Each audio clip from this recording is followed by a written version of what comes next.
Hello, welcome back to Chat About It, Don't Chat About It with me, Rachel, the Queen of the Woke, as crowned by one of my haters. Don't forget to like, share, and subscribe to my channel. Thank you to everyone who's joined me already. I couldn't do this without you. Today is TikTok Tuesday, but before we get into some Acolyte TikToks, let's just address some things that we've had happen earlier on in the week. Of course, you know, we are all racists, and things have happened that are so bad to Amanda Stenberg.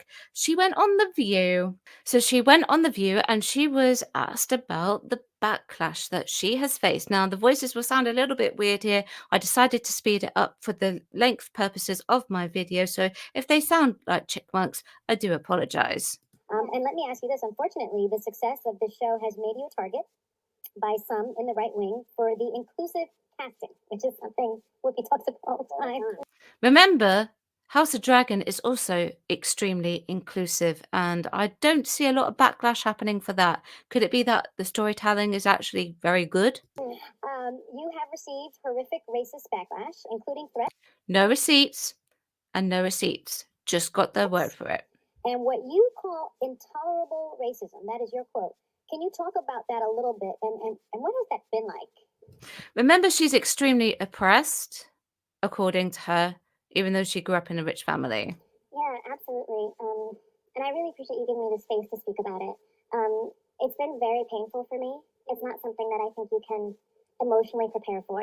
And Listen, I agree that wouldn't be something that you could actually emotionally prepare for. I agree with that, but we still don't have receipts. we welcome criticism of the show when it comes to storytelling or performance. Right, okay, so we're not review bombing anymore? But when it comes to death threats, No receipts for that. horrific, violent, racist language, it's No receipts. unacceptable to me. And I've had to think She's right, it's unacceptable, but we still got no receipts for that. really deep and hard about when you display discipline and when you display honor. And I guess what I mean by that is when do you decide to utilize discipline to not engage in a reactive way to hatred? And when do you decide to engage in honor by honoring your values and your belief system? And in this case, I decided that that was the most important thing to me, to be vocal, because I think that silence can send a message as well, and inaction can be very dangerous. It can be very dangerous. And so I dropped a diss track. Hilarious. She dropped a diss track. Just provide these receipts and I'm sure that people will believe you. But until then, we have no receipts. We've only got your word for it. We've only got the ladies on The View's word for it. So provide those receipts and maybe we will believe you and we can apologize. The Rotten Tomatoes controversy. Apparently, this is fake. Now, when I reported it on it the other day, I'd only seen the tweet from one person, which was Yellow Flash. I will show you his tweet in a minute, but I have then, since making that video, seen other people post about it. Master of the TDS, the quartering, I've seen those posts. So it's got to be real, because if more than one person is actually posting on it, then why would this be fake? Now, when I had checked it originally, it had gone back to normal and the 14% was actually showing. But according to Forbes, this is fake Rotten Tomatoes controversy and we have fallen for it. We are gullible. So this was apparently something that was spread by Twitter accounts, according to them. And there was the idea that had been passed around that Rotten Tomatoes had hidden or erased the 25,000 user scores that had bombed the Acolyte down to a 14% rating, lower than any Star Wars project in history, including the infamous holiday special. This, of course, did not happen, but it did because I've seen pictures of it. Shortly after this made the rounds, the score was back, and the worst thing that happened here was a brief technical glitch. Of course, they put it down to a technical glitch. I did theorize that myself, but do you know what? I actually don't believe it, having seen multiple sources actually post about it, the kind of which happens frequently on Rotten Tomatoes, especially with these score listings. Now, question is, does it? They, of course, tell us to not actually believe sources like this from big YouTubers. Woke actress mental breakdown after getting fired. Acolyte ratings disaster. Now, of course, Amanda has not actually been fired. I don't think that would happen. She's already completed the job, so why would it happen? Now, this particular YouTuber, I know who it is. I'm not going to mention their name, But this particular YouTuber is the type of YouTuber that you need to take with a pinch of salt. I watched their channel a couple of times and then I started doing research on what was being reported, but this is not true.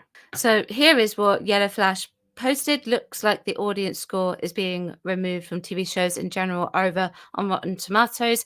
You now have to check individual seasons for a score. There you go, the 83% and no popcorn bucket. Let's bring that up into, there you go, it's there. Plain as day. They know that the Acolyte hasn't actually been performing too well. The next lot of figures are out from June 10th to June 16th. This is the overall figures for all the TV shows. It is not even charting against old shows. So that's telling you something. But if we go here to the originals, it does actually chart in at number 6 with 370 million views.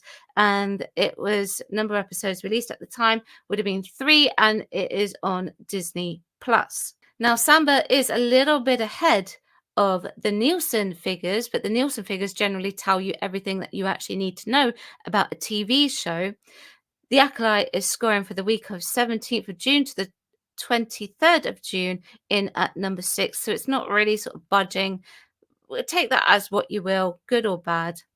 Now it's time to get into those TikTok. So once again, these are sped up a little bit for the purposes of time.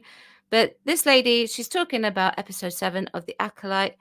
And let's see if we agree with her. A lot to be said about The Acolyte.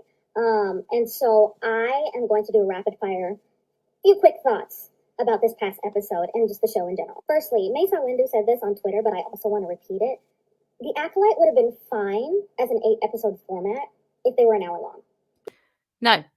No, absolutely not. Disagree. Make it shorter. Get rid of the padding. These 30-minute episodes, what are you doing? What are you doing? Because The Mandalorian was going from quest to quest, mission to mission, whatever it may be, it benefited from the 30-minute, format. But this, no, there's too much backstory, too much lore. Should have been an hour long. Indara and Mother Anastasia were the only right-minded people on that planet. Let's talk about that. She had to clock Soul's tea when he was like, they're doing weird stuff with the weird markings. She's like, bruh, some cultures are like that in this galaxy. Chill. Soul proved in this episode that him and Chimere live up to their names as the sun and the moon. Both have desires for students, go about it in some, illegal ways. Lastly, I feel like the show truly reins in the fact that the Jedi are human and they are not perfect beings, even though they may try to seem like they are. So this next guy is talking about episode 2 and he seems so bored. Hate these double episode premieres. Just give me a week by week single episode or just drop the whole season. It's agony on my half, and they're doing it on purpose. I know they are. Jason Files, it's release day for a new Star Wars TV show. Yay! If you haven't already checked my review of episode 1, do that now, because this episode's going to dive in spoilers that come from that episode. Here's my review for The Acolyte episode 2. How this episode does a better job at making us intrigued with the story and the contrast between the twins compared to the first episode, I have no idea. It's a bizarre choice to write in, but no, it makes sense considering both episodes have been released at the same time. Like, 2 episodes released. Oh! The action is in the same vein as the first episode, with more emotional momentum, in which it worked even better. Why don't people actually have the patience to wait for episodes to be released anymore? It's got to do with streaming, right? I expected it to be. There's pain, there's mystery, and it keeps the sequences flowing. And with the acting behind it, like I said before, I'm intrigued to see where this all leads. So I will let him give his score in a minute, but the next guy that we've got coming up, he's talking about episode 7. Better ground to push this new show off for the audiences to grasp onto as it goes week by week. It's more exciting and more tense to experience. And maybe they'll delve into unknown Star Wars lore. That's why I'm giving the Acolyte episode 2 a 7 out of 10. It had Generous. a really, really good chance of doing something pretty cool with the whole certain point of view perspective thing. We saw what the witch's point of view was, and they left out certain things, you know what I mean? We thought there was going to be more to the story here and there with certain stuff, and then we get the Jedi side of things, their perspective, and absolutely nothing was revealed because everything we thought turned out to be correct. And it's like, oh, okay, so what's the point in this then? Like, they I agree. had a really cool chance to do something really cool, and they just decided not to. It was a non-mystery, and I find that incredibly boring and Me too. a waste of an episode. I agree. Like, I've been fair to this show the whole time. I've only ever talked about what was there and what's worked and what hasn't. And for me, a lot of this show just hasn't worked. The Acolyte constantly fails by setting up a mystery. We're like, oh, what's the mystery? What is the mystery? And then they make a reveal, and it's the most obvious thing ever. Which is why episode 7 and episode 3 are in the completely wrong place. Move them up to episode 1. Episode 3 and 7 and 1 should have all been happening at the same time, all together. And the only thing that didn't actually need to be revealed so early on would have been the fact that Soul offed Mama Witch. And that's the only thing that you would have kept secret. It's like a joke setup that doesn't have a punchline. At first, the show was like average at best, but with everything it's done, it's not been like. And we've got reveals. We did have some reveals about the twins. Where's the payoff for your setup? Like, make your setups pay off. Like, why is that so hard? And also, the way all those witches died was such BS. Like, I cannot believe it just took. Like, they just all fainted. I was like, what? That's it? That's how they all croaked it? Oh my gosh. They can't really pull this back. I don't think the show needs a season 2. Just end it with the last episode and that's it. Start a new show with like a Jedi and a Padawan and it's a police procedural. Just do that. Simple story of the week, crime of the week, done. In other words, just tell a proper Star Wars story. Absolutely. Remove the padding, remove the filler, consolidate the plot, and you actually have something that is much more consistent and a lot better. 100% agree. It doesn't need a season 2. So there you have it. That's TikTok Tuesday. Join me tomorrow for Woke Wednesday, although it is going to be a little bit different because I don't really have a woke video, but there's something that I really want to talk about within the acting industry.